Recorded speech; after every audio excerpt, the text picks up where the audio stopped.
like you say, you didn't see Michelle Obama, but Michelle, Didn't. she Yeah. really performed for the camera, and, Mm, you felt like she had an audience, you know, and like she was speaking to you, which was right. great. And the same thing with Obama. I mean, both of them, they're such their speaking abilities and their Yeah. ability to share these wonderful speeches are just beyond anybody else that in either party that I ever see anymore. I mean, they are just Right. phenomenal, and Yeah. to think that they're both married to each other and they both do such a phenomenal job. I'm sure they both help each other out, and that probably helps that you've got Sure. a critic that is so good themselves. But I just, Right. we knew going in, we knew in 2004 what a great uh, speech Obama could give. But Yes. then when we Yeah. learned over time that Michelle could do the same thing, that was a Right. genuine surprise in the Obama years when he was president. Whenever you'd see her speak at any luncheons or whatever the thing was, you would go, "Wow, that's it wasn't." Well, I know that she spoke at. I'm a school counselor, and she Oh. spoke at the National School Counselors Association Oh. thing for, Okay. yeah, and I think she was the first lady to do that. That's And great. when she did it, I mean, our folks were like, "Wow, she did so well. That's probably better than we would have got from Obama." So it's like himself, if he could Yeah, make it, she's it wasn't like a second prize. It was like, wow, she was right. good.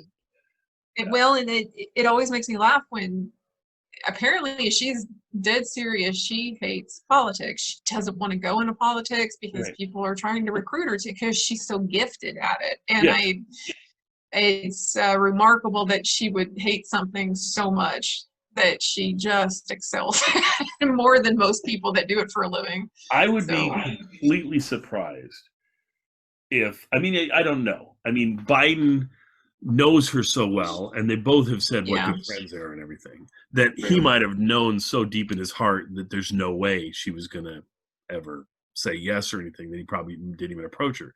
But it also wouldn't surprise me if he just said, Michelle, I have this whole vice president thing opening up, and I would just love to have you join me if you at all think about that, Could be. because I can't see how he wouldn't at least sort of reach out to her and Could just have see. been. Yeah, I mean, I would have. So because Oh, as the vice right? president, I mean, people have said if she was going to be on the vice presidential ticket, he'd definitely win or whatever. Now, I Yeah, think yeah, chances are, if she became an actual vice presidential candidate, she'd have all the vetting to go through, and sure. that would, they give her as hard of a time as anybody else, probably, maybe even more, um, Probably more. because they'd say she never, was in charge of the state or anything else, but she could just fall back to, well, I was married to the And president you, of the United States for 8 years. well, but Trump wasn't either. So Yeah, exactly. yeah, That's true. any argument on that is That's just true. gone. That's true. Yeah, Yeah. no, agreed. And she would have been fabulous, and then she would have been able to step into the presidency, which I would have been. I mean, I'm sure Right. she would have won that. Well, But Good evening, everyone. It's a hard time, and everyone's feeling it in different ways. And I know a lot of folks are reluctant to tune into a political convention right now or to politics in general. Believe me, I get that.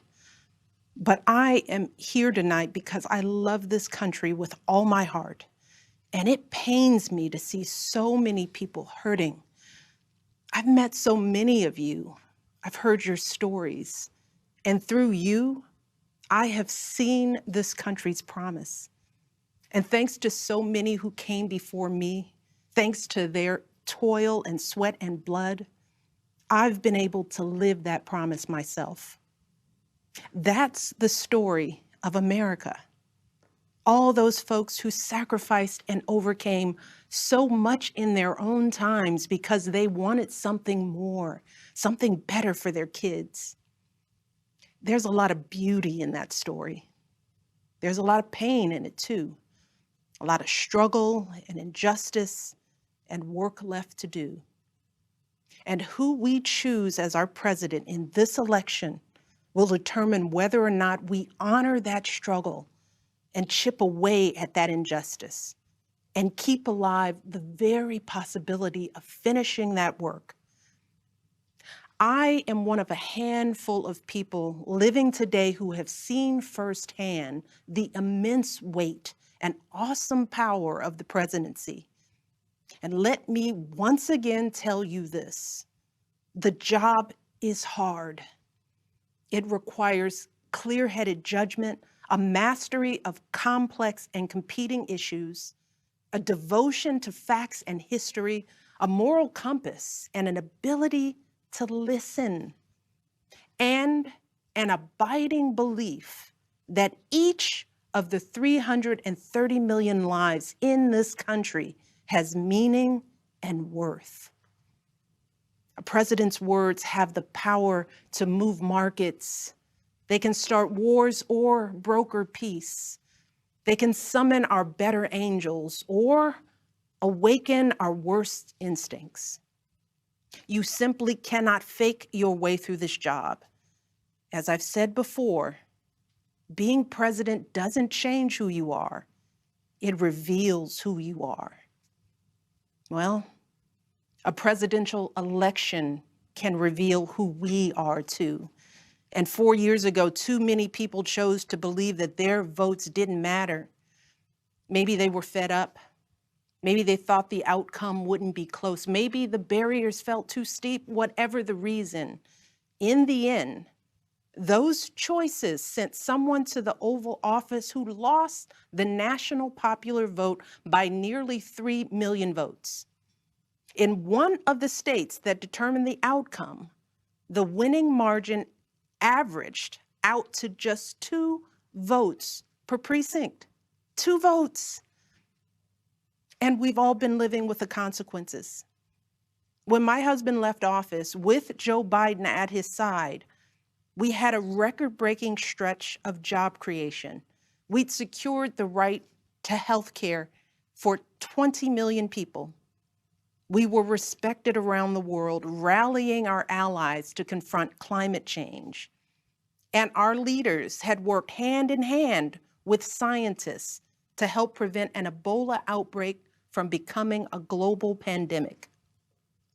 4 years later, the state of this nation is very different. More than 150,000 people have died, and our economy is in shambles because of a virus that this president downplayed for too long. It has left millions of people jobless. Too many have lost their health care. Too many are struggling to take care of basic necessities like food and rent. Too many communities have been left in the lurch to grapple with whether and how to open our schools safely. Internationally, we've turned our back, not just on agreements forged by my husband, but on alliances championed by presidents like Reagan and Eisenhower.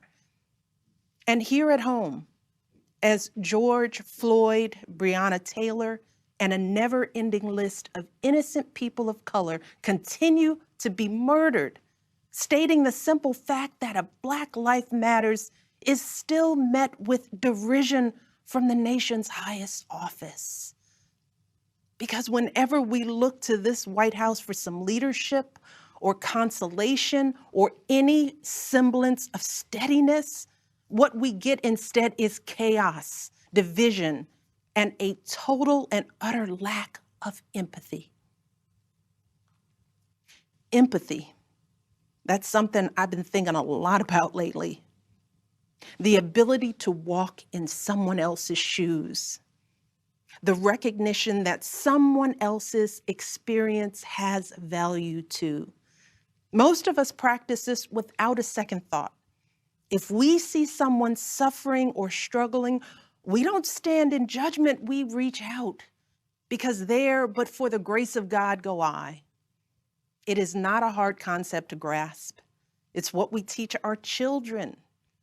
And like so many of you, Barack and I have tried our best to instill in our girls a strong moral foundation to carry forward the values that our parents and grandparents poured into us.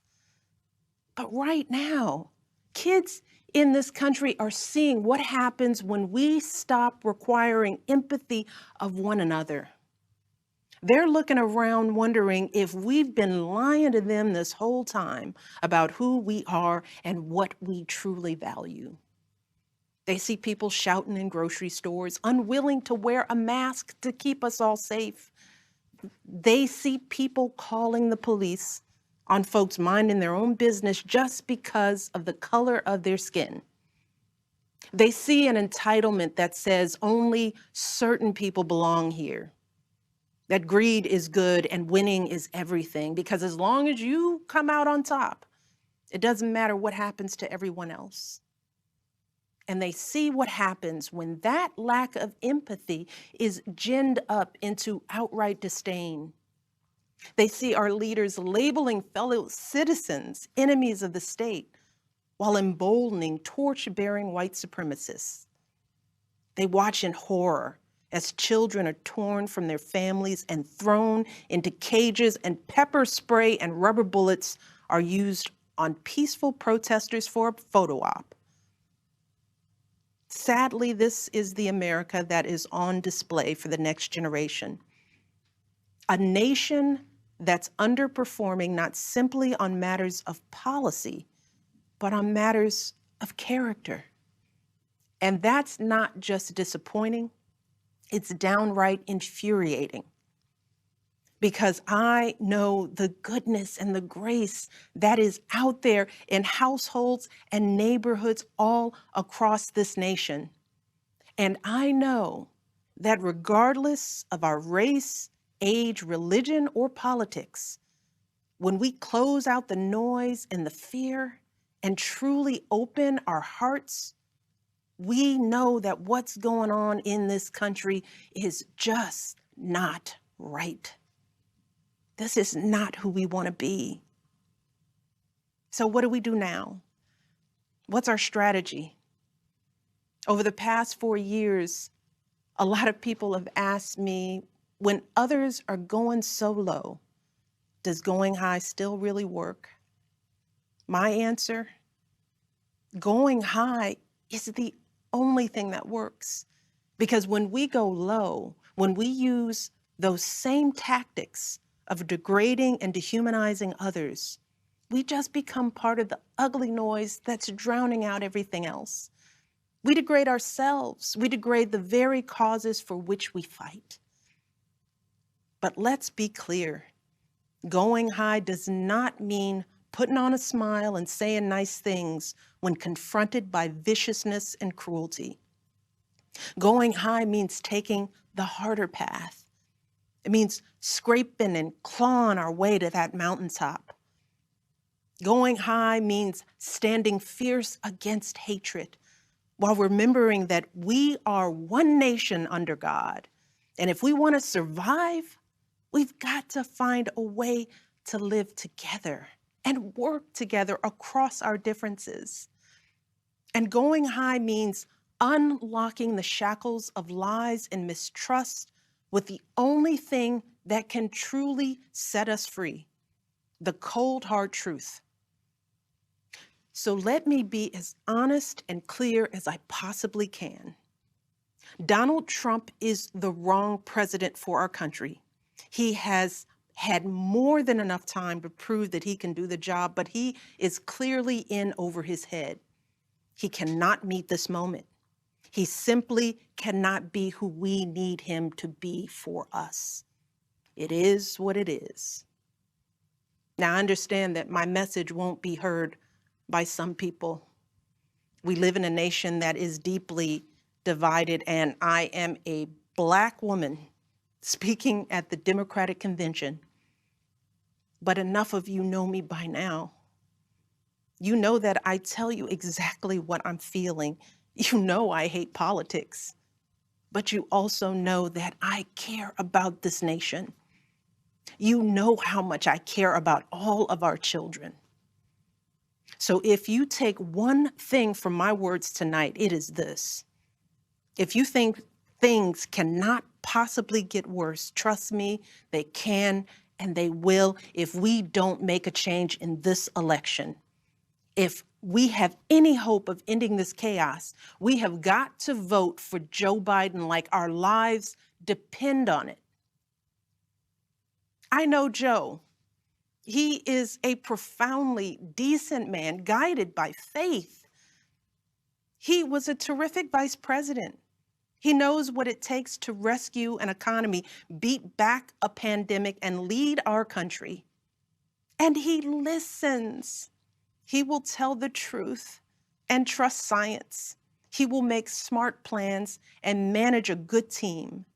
And he will govern as someone who's lived a life that the rest of us can recognize. When he was a kid, Joe's father lost his job. When he was a young senator, Joe lost his wife and his baby daughter. And when he was vice president, he lost his beloved son. So Joe knows the anguish of sitting at a table with an empty chair, which is why he gives his time so freely to grieving parents. Joe knows what it's like to struggle, which is why he gives his personal phone number to kids overcoming a stutter of their own. His life is a testament to getting back up. And he is going to channel that same grit and passion to pick us all up, to help us heal and guide us forward. Now, Joe is not perfect, and he'd be the first to tell you that. But there is no perfect candidate, no perfect president. And his ability to learn and grow, we find in that the kind of humility and maturity that so many of us yearn for right now. Because Joe Biden has served this nation his entire life without ever losing sight of who he is. But more than that, he has never lost sight of who we are, all of us. Joe Biden wants all of our kids to go to a good school, see a doctor when they're sick, live on a healthy planet. And he's got plans to make all of that happen. Joe Biden wants all of our kids, no matter what they look like, to be able to walk out the door without worrying about being harassed or arrested or killed. He wants all of our kids to be able to go to a movie or a math class without being afraid of getting shot. He wants all our kids to grow up with leaders who won't just serve themselves and their wealthy peers, but will provide a safety net for people facing hard times. And if we want a chance to pursue any of these goals, any of these most basic requirements for a functioning society, we have to vote for Joe Biden in numbers that cannot be ignored. Because right now, folks who know they cannot win fair and square at the ballot box are doing everything they can to stop us from voting. They're closing down polling places in minority neighborhoods. They're purging voter rolls. They're sending people out to intimidate voters, and they're lying about the security of our ballots. These tactics are not new. But this is not the time to withhold our votes in protest or play games with candidates who have no chance of winning. We have got to vote like we did in 2008 and 2012. We've got to show up with the same level of passion and hope for Joe Biden. We've got to vote early, in person if we can.